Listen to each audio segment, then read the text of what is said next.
In 1966, a sighting of a giant humanoid with wings and glowing red eyes changed the town of Point Pleasant and the state of West Virginia forever.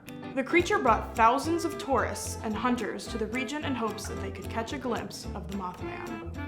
But you probably know about the Mothman by now. He's a national phenomenon with a large internet following and a blockbuster film based on his lore.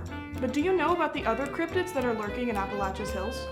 In 1952, predating the first reported sighting of the Mothman by 14 years, a creature crash-landed in Flatwoods, West Virginia.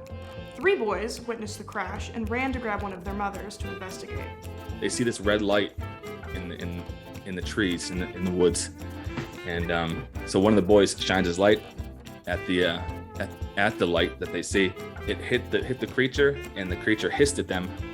And it hissed, and then it started levitating towards them, just kind of trying to get them or do something. And that's when they turned around and booked it back down the hill. After the boys ran home, they were interviewed by their local news, where the creature was described as a 10-foot monster with a blood-red body and a green face that seemed to glow.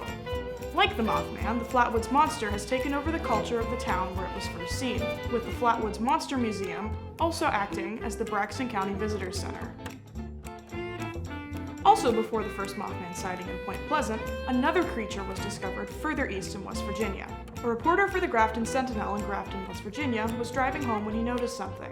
To his right, he sees a large mass, a big something, and he slows down and kind of scopes it out and looks at it, and it turned out it was a living creature. It was just a hulking, just standing or sitting there in the grass, just kind of just hanging out, just by the river.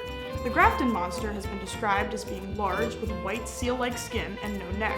Sometimes the monster was depicted with a small head or no head at all. After the story broke, the town went into a frenzy. The small Colon railroad town was flooded with people who wanted to either catch a glimpse of the monster or kill it. 15 to 20 more encounters came out of this monster hunt, cementing it into West Virginia folklore.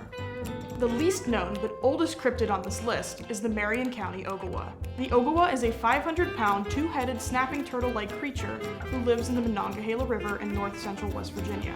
The first sighting of this monster was in 1745 when the creature dragged a 12-year-old boy, who was fishing with his family, under the water in Hull, West Virginia. Whether you believe in them or not, the stories of these cryptids and monsters have long been part of Appalachia's collective history and help bring us together under a unified identity.